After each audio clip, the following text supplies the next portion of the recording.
এই দাঁড়াও দাঁড়াও, এরকম লাল লাল ঝোল দেখে কিন্তু ভয় পেয়ে যেও না।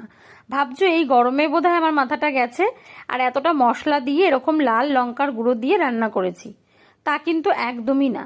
রান্নাটা যদি তোমরা পুরো দেখো আর নিজেরা বাড়িতে ট্রাই করো, তাহলেই বুঝতে পারবে এর মধ্যে কোনো মশলাই ছিল না। শুধুমাত্র ছিল হলুদ আর ছিল টমেটো। মানে মেন রান্নাটাই হবে এখানে টমেটোর উপরে। Tomato basic. তোমরা টক বলতে পারো মাছের, বা টমেটোর লাল ঝোলও বলতে পারো। মানে মাছের লাল ঝোল আর কি। অনেক তো মুরগির লাল ঝোল খেয়েছো, এবার একটু মাছের লাল ঝোলও খাও। তো চলো কি করেছি বলে দিই। প্রথমে না কড়াইয়ের মধ্যে আমি দিয়ে দিয়েছিলাম সর্ষের তেল, আর তেলটা গরম হতেই মাছটাকে ভেজে নিতে হবে। মাছ এখানে তোমরা অল্প অল্প করেই দেবে, খুব বেশি দিলে কিন্তু মাছটা পুরো ঘেটে যাবে এবং ভেঙে যাওয়ারও একটা চান্স থাকবে। মাছ ছিল হচ্ছে মোরলা মাছ। এখন গরমের সময় দেখবে এই ছোটোখাটো মাছগুলো খেতেই বেশি ভালো লাগে, তো আমিও তো সেটাই করেছিলাম। তবে হ্যাঁ, খুব বেশি কড়া করে কিন্তু ভাজবে না। এভাবে 2-3 ভাগে মাছগুলোকে ভেজে নিতে হবে। আমার এখানে ওই 400-450 মতো মাছ ছিল। এবারে তোমরা যেটা করবে, এর সাথে কম্বাইন করে কিন্তু তোমাদের টমেটোটা নিতে হবে।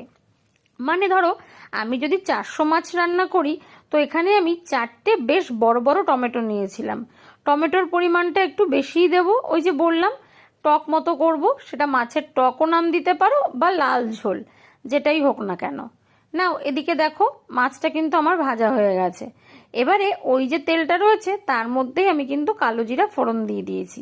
জানো তো এই মাছটা রান্না করতে বেশি তেলেরও প্রয়োজন হবে না, খুব অল্প তেলেই কিন্তু রান্নাটা হয়ে যাবে। আর আলুগুলো এইভাবে একটু লম্বা লম্বা করে কেটে নিয়েছিলাম, তারপরে ভালো করে ভেজে নেব। আর হ্যাঁ, আলু ভাজার সময় যেটা মাথায় রাখবে সেটা হচ্ছে একটু নুন দেবে আর হলুদটা একটু বেশি দেবে।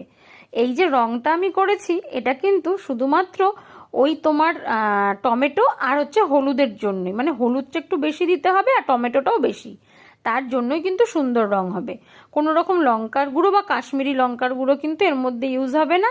আর কোনো রকম কোনো মশলা মানে আদা বাটা, জিরে গুঁড়ো এসব কিছুই লাগবে না। শুধুমাত্র 3-4টে লঙ্কা তোমরা কিন্তু চিড়ে এর মধ্যে দিয়ে দেবে। ব্যাস দেখো অনেকটা হলুদ দিয়েছি না বলো। আবার এদিকে মাছেও হলুদ দেওয়া ছিল। দেখো এই যখন আমরা আলুটা ভাজছি তখনই কিন্তু বেশ পাকা রংটা হয়ে গেছিল। এবারে এর মধ্যে আমি চিড়ে রাখা লঙ্কাটা দিয়েছি। যেহেতু গরম, খুব বেশি ঝাল আমি দিইনি, একদম হালকা ঝালেই কিন্তু রান্নাটা হবে।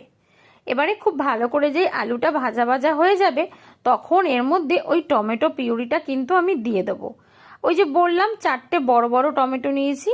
তোমরা যদি ছোট টমেটো হয় তাহলে সেক্ষেত্রে 5-6টা ইউজ করতে পারো।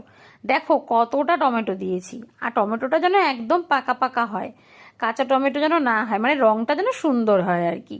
তাহলে এরকম দারুণ একটা রং আসবে। নাও এবারে টমেটোটাকে রান্না করার জন্য বেশ সময় নিয়ে একটু ভাজতে হবে।